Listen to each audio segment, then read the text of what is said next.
When you ask people what edge compute is, you get a range of answers. Cloud compute and DevOps with devices and sensors, the semiconductors outside the data center, including connectivity, AI, and a security strategy. It's a stew of technologies that's powering our vehicles, our buildings, our factories, and more. It's also filled with fascinating people that are passionate about their tech, their story, and their world. I'm your host, Pete Bernard, and the Excelsior Show makes sense of what edge compute is, who's doing it, and how it can transform your business and you. So let's get started.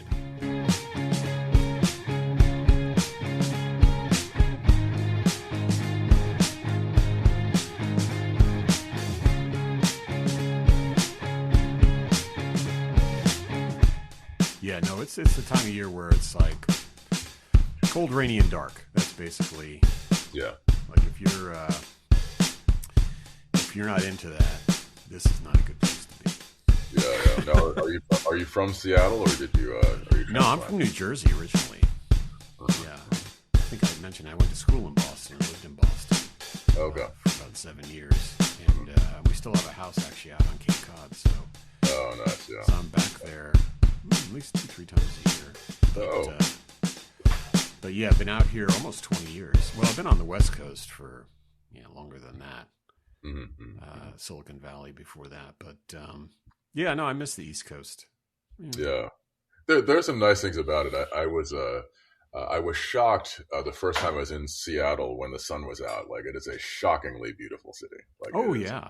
It's beautiful anyway, but like when the sun is shining, it's unreal. Yeah, no, it is, and the surrounding areas and all the waterways and the islands, and it is a fantastic place. Yeah, when the weather's good, it's fantastic. But and that's why we really appreciate our summers, because we usually get a pretty decent summer. Yeah, and everyone like wishes it would just keep going, and then this happens. So whatever. Right.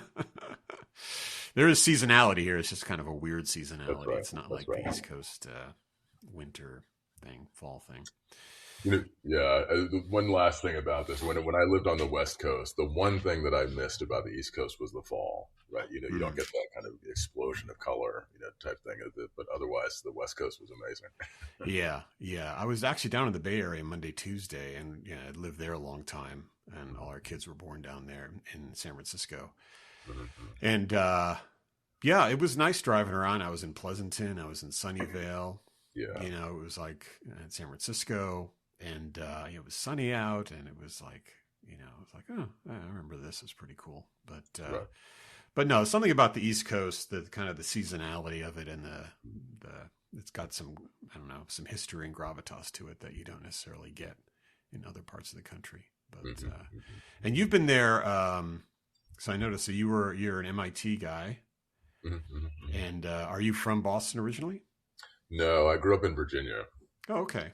And I was there because my father was a military officer. He's in the Army. Uh-huh. So, we moved around. I was actually born in Kansas. There's a military base there. And then, when his last assignment was at the Pentagon before he retired. And so we lived in Northern Virginia, and then when he retired, we just stayed there. So I grew up, kind of from elementary school on, in Virginia. I see. Interesting. Yeah, but you've been in Boston for a long time now. I have. Now I came to Boston to go to MIT as a college student, and then went out to the West Coast for graduate school. Right. But came back to join the faculty, in 2004, and I'm no longer on the faculty at MIT, but we've been in Boston, ever since. Yeah, no, it's a cool city. My daughter's actually going to BU right now. She's a sophomore, so we still have that regular connection. And, It's my brother went to MIT actually, so he's 2 years older than me. I was thinking about this the other day. I was like, really smart for my parents to have us go to two schools in basically the same place, because it was really easy for them to visit. Right. And but now he's been in Detroit forever, so he was a mechanical engineering guy, Mickey. Right. So so you've been there for a while, and I noticed, and we'll talk about what you've been up to. You're working with some MIT alums as well. Yeah. And one thing I noticed from your LinkedIn, oh, actually, why don't we start with like, this Yeah. is the thing I always do. We just start talking and then I don't introduce anybody. So why don't we start with Joel? Why don't you kind of introduce yourself and kind of give everyone kind of your origin story? Okay. All right. So my name is Joel Dawson, and I kind of started my professional life as an academic. Hmm. That's almost true. I accepted a professor position at MIT, Hmm. but this was in the really early 2000s, and I had an opportunity to be on the founding team of a startup company, which is just the most exciting thing to me. So Right, right. we deferred starting my academic appointment for a year to kind of be with that company, Hmm. and which was very formative. We can kind of talk about that. But then I came to MIT to teach, and ultimately we wound up developing a technology for the wireless space that we wanted to commercialize. Hmm. So I wound up leaving MIT to be the founding CTO of that company. I see. We sold that company. So there's a big adventure, but we went ahead with a happy ending. We sold the company to Nokia, at least Hmm. for on base station stuff in Hmm. 2016, and kept a part of the company alive for kind of Wi-Fi and handset. And then we sold that to Murata in 2021. Right. Um, Okay. so I was, part of the Nokia sale. I was there for 3 years. Hmm. Left in 2019, and have been kind of incubating a new, company called Talking Heads Wireless, Right, kind of right. ever since. So that's where Okay. we are. So you've been sort of doing the entrepreneurial thing since the beginning. I mean, it reminded me of there's someone named Scott Galloway who's kind of a very kind of a prolific podcaster, professor at NYU, and he was talking about his kind of career journey, how he started. He did a brief stint in Goldman Sachs, in which he realized he just didn't like working with like other people and like in a group setting, and Yeah, so he just was an entrepreneur from that point onward. And it sounds yeah. like you've been sort of on that track as well. I mean, what is it about the entrepreneurial thing that is so attractive? Yeah, I am surprised to hear myself say that I've been a serial entrepreneur because that was never the plan. Right. And that is, I would hear people say that. I always thought it was kind of false modesty, but that's how it was. I Yeah. went to graduate school because my dream was to work at Bell Labs, Hmm. Good and dream. That's a good one. yeah, and then when we got to, but when I finished my PhD in like the early 2000s, Bell Labs was just about gone, right? So it was a Hmm. real kind of Yeah. Right. crisis. Like, what in the world? Uh, Telecordia kind of broke up into little pieces and stuff, right? yeah, Yeah. yeah, and they kind of ran out of funding too. I think Bell Labs never made business sense, Right. and but they had a really good run, where they were just funded like crazy anyway, and so that was but I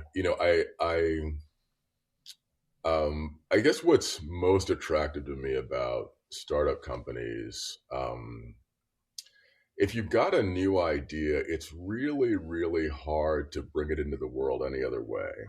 Hmm. Right. Yeah. Um, it's when I was a professor, I loved that too. Hmm. But your primary mode of getting ideas out is papers, Right. which, you always have a fantasy of, someone's going to read the paper, get inspired, do the work to Right. do the product and give you the Exactly. credit, right? Of course. Yes. Yes. And that is just not Yes. how the world works. But that, if you're kind of a young academic, that's how you think it works. And that's why you're Hmm. so, kind of passionate about, kind of writing Hmm. those papers. And then, when you are in a big company, it is just so hard to go in a new direction, Hmm. even if you're the CEO, Right. Sure. even if Sure. you're CEO, Yeah. but if you're not a CEO, it's just that there are just so many kind of, I call them antibodies, that just Right. react. Yeah. It's Exactly. it's It's better than a conspiracy. it's like a well, I felt that too. I mean, I did startup stuff in the Bay Area for a while, like 5-person company, 25-person company. I would consider those to be startup-y. And Yep. then coming to Microsoft, I consider myself an entrepreneur at Microsoft. Right. So trying to do disruptive things, but leveraging a big company. And you're right. It's like, there's antibodies. There's a lot of inertia there. There's the kind of classic innovator's dilemma, which is, Right.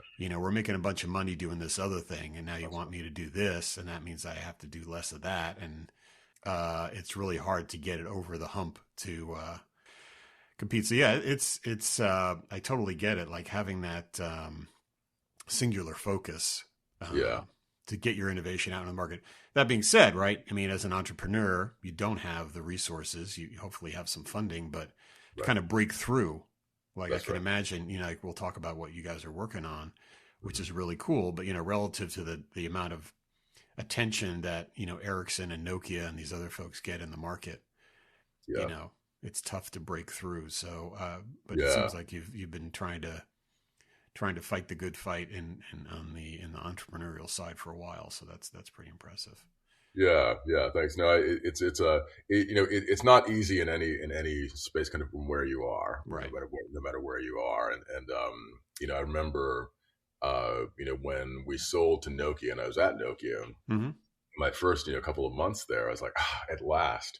I'm in a big company with lots of resources, and the Right. will to run, and the kind of reality is different. I mean, it's they have, specific to the Talking Head story. I mean, you look at kind of the Ericssons and the Nokias of the world. I mean, they're strong in a lot of ways. They have a lot of Yeah. brand equity. Yeah. They have a lot of money. They've got a Right. lot of Channel strength trust and in the all industry. that stuff. Yeah. That's right. What is difficult for them, is that they have, kind of lots and lots of products and lots of, kind of inertia. It's actually very difficult for them to react, Right. to a sudden change in direction in certain ways. Mm-hmm. And Mm-hmm. the way that they deal with this is they work very hard to build up that inertia, in the industry. Right. Right. Right? So that they, decide like what can they do easily. Mm-hmm. And then they go to standards bodies, they go to compliance offices, the carriers, they make sure that everyone is Right. receptive to what they can deliver, Yeah. and Exactly. that works until it doesn't. Yeah. Exactly. No, you're right. I think the kind of the black swan or whatever the That's meteor right. is that comes in, that disruption is really hard to manage. These big companies That's right. struggle with that. But yeah, they have a lot of inertia. The inertia builds a lot of competitive leverage. It's a moat, Right. really. It's hard for people to break in because of these companies that have, and whether that's, in the wireless space or automotive And he's, space or telco space, whatever, yeah. there's just that, that energy that they've built up, that momentum that's hard to sort of stop. Uh, Yeah. and so, yeah, if it's all heading in the right direction, it's great. But like you said, something comes along that's disruptive. They can't really hit the parking brake and kind of do a 180 That's right. That's right. That's right. or a And 90 or whatever. I've been thinking about this a lot. I mean, I think, it's with, how do you, kind of step into the ring like that, with Mm, competitors that are big, because that if you've got the timing wrong, that is properly described as a suicide mission, right? It's right, just not going to work, right, right. and so the bet that we're making with, or the opportunity that I see with Talking Heads Wireless is that, so with Talking Heads Wireless, kind of, for your audience, Yeah, what our one of our big value adds is, kind of very low power consumption radios at the top of the tower. yeah. The everybody's talking about, kind of power consumption for 5G. Hmm. And as it happens, it's the radio at the top of the tower that is far and away the dominant power consumer. Mm, So that's the thing that you want to hit. right. And if you look at, the literature that's kind of coming out from, the incumbents, that's the part that they're not hitting, right? Hmm. Everything's about, the RAN and the network, and turning radios off when you're not using them, which will help, but it's not the thing, you Right, know. right. So, but the window of opportunity, I feel like, and this probably applies to kind of a lot of startup companies, no matter what idea you have, a good time to jump in is when your solution can save or make a lot of money, for these incumbents. Hmm. You Right, everybody knows that the carriers are really kind of awful customers, right. but for the first time in the history of wireless communications, they're keeping track of their energy bill because it's got their OPEX so high Right. that it's hitting their short-term profits. So that is a unique opportunity. That is, all of these other kind of relationships are maybe they're still strong and the resistance is still there. Right. But the possibility of a breakthrough, suddenly you could get the accountants on your side. Yeah, I was going to say, you get the CFO. That's right. Telling the CEO or the CTO, hey, take a look at these folks. That's Because right. it's, no, I agree. I think the super strong value problem, we'll talk about what you're doing, because I think there's a lot of conversation around, energy usage these days. Yeah. A lot of it is around AI, right? And the incredible amount of power that it's required to, write a cat poem or draw a cool picture, which nobody realizes that. And there's not enough electricity to even, get to kind of half the number of workloads that people want. But on your end, 5G, which has now been sort of proliferating for years now, has mostly been about speeds and feeds, and like it's faster and it's lower latency and it's awesomeness. Yeah. But that comes at a cost, and the infrastructure cost, but now the operational cost. That's right. And in a world where a lot of public grids are struggling to even support their residential customers, never mind data centers, and there's a lot of moratoriums on data centers. Now it's like, well, how much power is left over for other utilities and capabilities like 5G, which are now kind of foundational and fundamental. So what you're doing is you're basically getting a lot more functionality out of the same amount of electricity. That's a good way to look at it. That's a good way to look at it. And I think, kind of also for, kind of for your listeners, the question out there is, why is the energy kind of important in communications now and it wasn't before, right? They've always been electronic. Like, didn't they consume energy? Yeah. And it turns out that it did, of course. But the thing that has flat-footed, really the whole industry is you have to, kind of look back and realize that, data traffic and energy consumption go one-to-one. There's a certain number of joules that you have to spend in order to send a bit, as it happens. Yes. You have very tactical reasons for that, but that's just true, And so if you look at data traffic over the last 20 years, that has been an exponential rise, 20% per year. Yeah. It is a lot of video. All video. So I heard it's like 80% video or something like that, some crazy number. I think that's what it is. That's what it is. And so and an exponential rise is very tough for us to keep track of as human beings, right? If you a successful long-term investor, it's just, you're poor, and then you can retire, right? That's what an exponential rise feels like. So in the data, in communications for AT&T, power doesn't matter. Holy cow! My short-term profits, and I feel like there's kind of a broader trend. I feel like we, with the energy problem, kind of in the world, we spent a lot of energy, coming up with, ways to produce more energy, like solar, wind, and they have done a phenomenal job. They've hit it out of the park. Solar has gone from being utterly impractical to, something that's going on houses. But what we haven't done a good job of is creating machines that treat energy as a precious resource. Right, on the consumption side, right. The consumption side. Yeah. No, I agree. And it's been, there's two parts to it. There's also the move to replace, kind of fossil fuel based energy with renewable energy. So there's all that.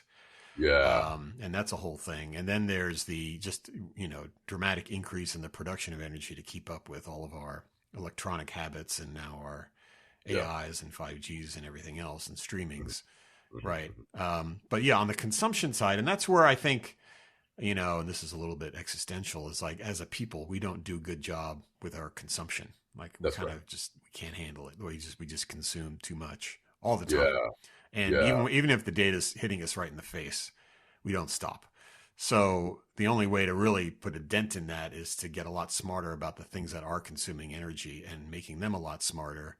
And if we can cut their energy consumption by 50%, then we can still behave like the folks that we are and reduce consumption. I think that's the only answer. That's what you're doing, but also semiconductors and, automobiles and, machinery. Mm-hmm. And even like the investments that are happening in the grid, we talked about the public grid, which is in some cases, like in the US, a lot of the transmission infrastructure in the US for electricity is 50, 60 years old, right? It's Yeah. ancient. It's designed for on-demand energy, Mm-hmm. not kind of storage of energy. Mm-hmm. And it's not very well instrumented. And so making all that super efficient is part of the equation as well. Yeah. But at the end of the day, you look at the big, you look at the folks that are really the big criminals in terms of consuming energy. And so what you're going after is the 5G infrastructure is a pretty Right. big energy hog at this It's a big one. point. It's a big And one. that's, if you can do that, like you said, there's obviously the existential benefits of just being better citizen of energy in terms of consuming Right. less. But practically speaking, all of these telcos have margins and have profit numbers they need to hit. Right. There's only so many subscriber ads they're going to get. Right. Can't lay off everybody. Well, they're That's trying. right. They're trying. And so here's another way for the CFO to say, "Wow, we could really cut our energy bill, be a good citizen, so it's good, Yeah. and Yeah. also, hit the margins in a very positive way, right?" Yeah. Yeah. And if you want to enter this space as a startup company, you want to be the only way they can do that, right? I mean, you're one of the only Yeah. ways, Yeah. and because the resistance that you face otherwise is just so strong, Right. and that's Alternatives, right? You yeah, want to be that the only alternative to solving this problem, ideally. yeah, Mm, you know, You know. um, So where's your? So are you working at the U.S. market or Europe markets or worldwide? Or I mean, as a startup, I imagine you don't have kind of like a 1,500 person sales force. So what's the that's right. strategy to scale this thing?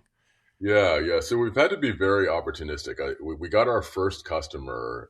The story again kind of goes back to my time, working with Nokia. Hmm. We had the company that Nokia bought, my last company, was called Ada Devices. Right. And so we had, outfitted a Nokia radio head with our new technology. Okay. And the first customer trial that I did was at, a carrier called Elisa. They're like the Verizon of, Yeah. Right. you know, Yeah. Very innovative, Elisa. very Maybe exactly. because they're in Finland. I don't know. There's a whole thing there, but they're on the Yeah, cutting edge. yeah. It all helps. It all It helps. helps. It helps. Um, so the trial the trial went very well. They were impressed, but he pulled me aside at the end. He looked me in the eye and said, "You know what, Joel? Yeah, tell your managers at Nokia that we are convinced it works and we want it." Right, right. In terms of being because he knew the kind of feedback that I needed to get in order to Right. kind of move things in. Right. So that was, I was impressed by that moment. And then I started to get talking as wireless. I was able to reach out to him directly, and they've given us our first contract, right? With it, we're fantastic. scheduled to do field trials, and the field trial. I'll sort of come to how you scale this thing, but that first field trial is, that's where the earthquake happens, right? That is where, you're in Finland. It's one of the fastest 5G networks, in Europe. Mm-hmm. Okay. So this isn't a kind of a, hey, we're saving energy play. This is, these people, they take, calls like this on their cellular, network. Yeah. Right? That's serious about capacity. Part of the culture. Yeah. That's right. And everybody wants to care about energy, but very few people actually do. What they care about is capacity, right? So we would be, so what we, and they've agreed to do a comparative trial. So they'll put our radio head, they'll put a standard radio head on the same. So, the pitch is less, hey, believe what Talking Heads Wireless is saying. Right, right. And more, do a live trial in the network, not in the lab. We'll come back to that. But do a live trial and, measure the power consumption and measure that we don't lose any bits. Right. And the only thing that we're asking of you is that you believe your own measurements. Okay. Right. Right. I mean, it's because the radio is rocket science. You have vested interests telling you, kind of, arguing, back and forth. So, and you don't know me very well. You've been working with the other guys for years. So right. all we ask is that you do your own measurements and believe your own measurements. Fair. So you can imagine now the press release, Pete, from that, right? This little shit startup company, goes to Helsinki cuts the Right. power in half Mm. in one of the fastest 5G networks in the world. And Mm. there's no, oh, well, it's in the lab. We don't know what happens when it's deployed. Right. We don't know if it can be manufactured. That's why we're going for, kind of the lie, all the way to Yeah. the The end. We're real skipping deal. the proof of concept prototype. Right. Right. Right. That's so the other part of your question, really is just sort of being, opportunistic, and it would be natural to kind of focus on the U.S. carriers, except for, even for even for among carriers around the world, they're pretty slow and pretty resistant. I know. Yeah. So That's what I we, hear. yeah. So we're actually talking right now. We're in this early stage where any deployment is a good deployment for us. Sure. So if we, we're talking with one customer that does a lot of deployments in Africa with sort of solar powered base stations today. Hmm. Imagine that press release. Yeah. Yeah. Kind of talking edge wireless, kind of cuts the cost of Self-powered deployment, 5G. self-powered rural broadband, Mm-hmm. right? So wherever we can get, and there are lower tier carriers in the U.S. who are also hungry as well. Sure.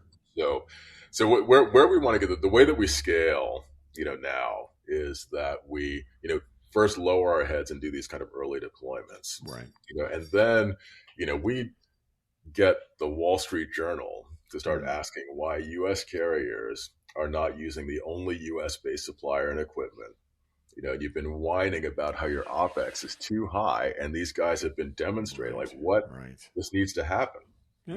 And our high volume manufacturing partner, we are kind of in discussions, but it may very well be in Detroit. So not just made in the U.S., made in Detroit. I mean, Yeah, there you go. right. So this I mean, that's Checks a lot roughly of how boxes there. Yeah. yeah, No, that makes sense. So, getting it's, especially as a startup, you've got to find that customer that's willing to work with you as a proof point or a case study or whatever the absolutely. term is. And for those in the audience that don't know, that haven't worked with telcos, it's a long road before that check clears, right? I Yeah. mean, you've got the POCs and the field trials and all this stuff. And then eventually, hopefully they buy something, but you sort of have to have the intestinal fortitude. And I guess the bank has to be set up right so that you can survive the telco engagements. That's right. It takes a long time. Yeah. I mean, we it was a huge break to go our way to have, kind of Elisa, sign up as a customer and cut a check to a startup company, that has, not produced about like that. No one who knows the telco space can believe that actually happened. Right. Yeah. Yeah. But, it did. And I think it is a, among other things, it is a measure of, the seriousness of the money problem. Right. They have been watching this exponential data rise and seeing that, that's not a made up problem. Right. Yeah. And they're seeing it on a monthly basis. I'm sure they're being reminded of the problem, and the problem's only getting worse. So, that's right. So yeah.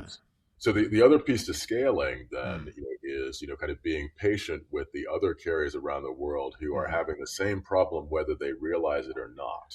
Right. Right. So you kind of get, be patient with them, but they have an exponential cost pressure that is bearing down on them that makes you more attractive at a rate of 20% per year. Yeah. Yeah. That's not Do you have any tools to sort of look at a telco and say, based on the number of subscribers and their infrastructure, we can estimate sort of their energy consumption, and you can walk into them and say, I know that you're probably spending this much on your energy and we can cut that in half? Or can you size these telcos and say kind of this is their, because I think one of the things that's missing, by the way, in this whole energy space, and this is for AI as well and data centers, is there's a lack of telemetry and measurement of actual power consumption. Right. Like the old Energy Star. Remember the Energy Star sticker on your fridge? It would say this uses $5 a month or whatever. There's no transparency today on how much energy is being used for, 5G or AI or any of these compute things for companies and people, right? So if I go to, Bing Copilot or whatever it's called these days, and I say, generate a cat poem, and it said this is going to cost 12 trees or whatever. Right. That's real transparency for me And similarly, like I don't think there's a lot of telemetry and transparency probably in the telco infrastructure to really understand exactly how many resources are required to make this stuff run. I don't know if that's a Yeah. So that is true. Sometimes, and some carriers, to even extend your point, up yeah until now, have sort of relied on the honor system with energy billing, like with bills. Like that's how unimportant it was, right? They yeah just paid a flat fee. Beautiful thing about an exponential rise is that it comes up so quickly that even if you're not being precise, hmm. you get that sort of one or two significant digits, and it's big. So Right, it's big, yeah. and then the other thing that is, because energy is so popular to calculate, the carriers walk around saying roughly what their bill is. So without Hmm. naming the different carriers, I will say that one prominent carrier in the U.S. spends about $500 million a year on electricity. Wow. Another prominent one, I think the number is between 1.5 and 1.8 billion, Yeesh. in electricity. Yeah, yeah. So it's come up on them fast. And then the other thing that we have is with our initial customer kind of in Finland, Hmm. um, you can take the number of towers and scale roughly Okay. from their data to kind of get. So we know what how painful it is. Right. Kind of the customer service, kind of finesse there is, people don't react so well to being told what their problem is, right? You need to kind of Right. go in with kind of Here's what genuine. you're doing wrong. Yeah, they don't like to Yeah, hear exactly. Right. So that. so it's in some ways, Pete, we have, and this is something that I've had to learn, kind of as an entrepreneur, because you come in to it with all of this sort of analytical, like that's your thing, right? You Hmm. figured out physics, right? And it does help you, kind of solve problems, but what we lead with now is with carriers, hey, we will do something that our competitors will never do for you. We Hmm. will custom design a radio for your network and what's important to you. Hmm. Now, we happen to know that whatever is important to them can usually be improved by being smarter about energy. Right. But they don't need to know that. They don't need to appreciate that up front. If they do appreciate that, that's great. Hmm. Hmm. But many times where we're getting more traction, because these guys are the carriers. No one feels sorry for the carriers, but they are pushed around by the big OEMs, right? Right. It's like Right. you have a network, we have radios. You've got two flavors, chocolate or vanilla. Pick Right. one. So, Exactly. well, I'll take chocolate. Oh, we're out of chocolate. I guess vanilla Ah. for you. Right. So you come in, kind of, hey, we will design something for you. The second thing we come in with is you're a domestic supplier, Hmm. you Yeah. know, That's good. and then when we get, and that's kind of the thing that we lead with, Yeah. now. Yeah. Interesting. Yeah. Well, it sounds like a great value proposition, and I think Mhm. you're trying to, like you said, navigate that. A small company operating in a very big space with very, very big Right. customers. That's Yeah. an interesting dynamic. I think a lot of startups kind of have that challenge too. Is like Yes. how do they scale? It's all about scale at the end of the day. That's right. To turn into a real business, there's operational scale, there's channel That's scale, right. sales. Then there's support and maintenance and all that stuff. That assumes that you have customers, which is kind of what Right. the first job number one is: get a customer or two Yeah. Yeah. to Yeah. start Yeah. paying the Yeah. bills. And it sounds like that's happening. So, no, that's And, great. and, So what? and, and you, Mhm. I was going Go to ahead. say, and you raise a great point actually with the difference between sort of being a technology, kind of company and being a real company, right? It's just like, Hmm. all of the stuff about, the logistics, the maintenance, kind of the volume manufacturing, right? What you find is that Right. there are, and this is kind of a blind spot for people who come from my background, right? This is like Mm. the heavy research, kind of university type of thing where you're Sure. used to focusing on the theoretically important problem, you know, Right. uh, and not really thinking so much about how, if you can't manufacture a billion of these and have it yield at 95%, it kind of doesn't count if Hmm. global impact is what you're trying to do, Right. right? Right. So, all the things that you mentioned there, that, from someone of my background, I would have called a little bit mundane maybe 10 years ago. Now that's central to solving the whole problem. Yeah, yeah. No, it's interesting. It's like you're asking a company, and a big company at that, a telco, to take a dependency on you.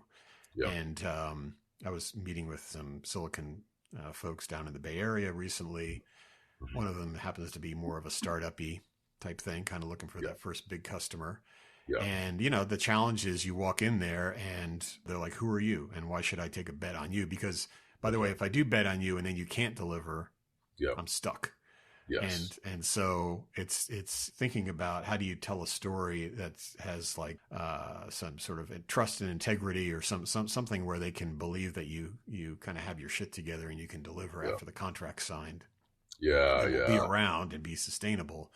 It's a Yeah. tough one. It's not an engineering problem. It's a business problem and The business problem. logistics problem, and so that's a big part of it. I work with a lot of companies that they have definitely built a better mousetrap. There's no doubt. Yeah. It is a better mousetrap. But it's like, well, and how do you get that people aware of it? How do they buy it? How do Yeah. you install it? How does it get supported? Who's selling it? How are they motivated? Like the whole Yeah. supply chain. Like a lot of folks struggle with that part. They come up with the mousetrap straight away, but then they struggle to sort of get escape velocity, I would call it.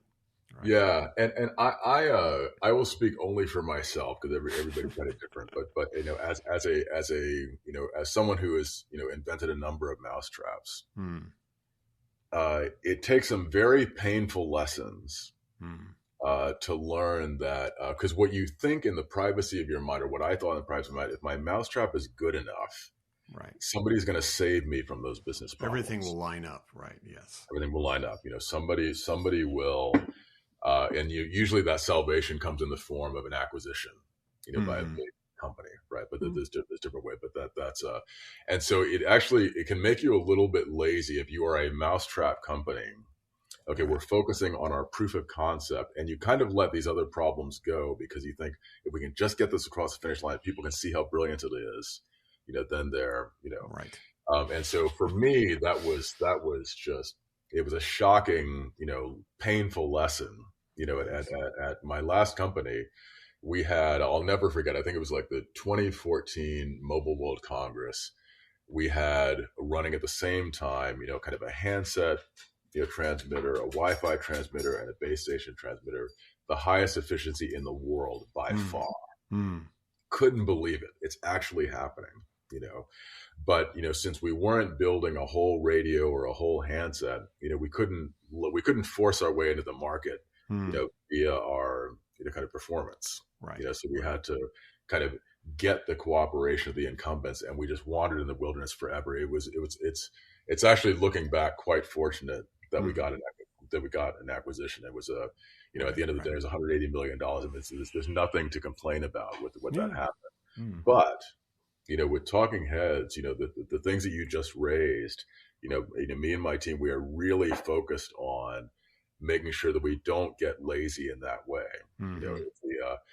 When the telcos say, how can we, what story do you tell? The story is, you actually have to have your shit together. Right? That has to, you have to be able to do that. Yes, exactly. Deliver.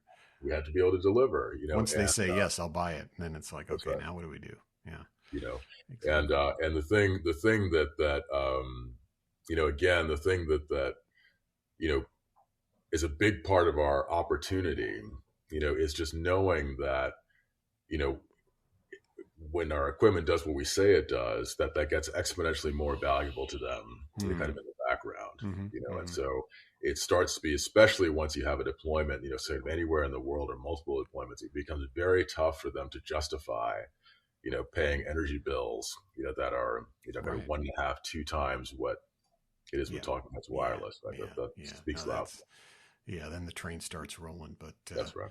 No, it's been good. I think this conversation today has been helpful because I think folks, first of all, have a better understanding of what you're doing, which I think is fascinating. It definitely plays into this energy efficiency, theme that's going on. And like I said, there's a lot of that discussion in AI and semiconductors, but now also 5G. So I think you're one of the few companies really shining a light on it. But also I think, for a lot of folks that are in this kind of entrepreneurial phase, or maybe they're sitting at home with their better mousetrap, or they're part of a small company, Right. You got to think about that. A lot of the things that you're working through and have worked through are pretty universal for companies in the tech space, maybe not even in the tech space, that are like, I have this value proposition. It's good. But how do I actually execute on it and turn it into a real business? And yeah. And I guess that's part of the, going back to the original thing, like why being an entrepreneur, that's the exciting part, is like you get to sort of put this whole thing together and, learn about it and hopefully have a good team, and then, actually feel like you have some real ownership and control of what you're doing, as opposed to, being inside a big company is good. There's lots of resources, and then sometimes those resources are super helpful. Sometimes they are antibodies or impediments, depending on what's going on. So, but yeah, no, I really appreciate it. Any closing thoughts for our listeners? Any call to action? Should they just kind of go check out your website and all that good stuff? Yeah. I mean, you do check out the website, and it's and I'll just sort of say that it is something that could have increasingly come to value. I mean, even on kind of down days, and the contribution that what you just said about kind of try to drive your own vision. I mean, that's you're very fortunate if you're in a position to do that. Yeah, exactly. And so that's something that that I'm trying to be mindfully grateful of. Yeah. Awesome. Sounds good. Well, thanks, Joel. I really appreciate the time, and enjoy the Boston area. I envy you being there. But we'll talk soon for sure. Sounds good. We have a great holiday, but I'll talk to you before that. Yeah.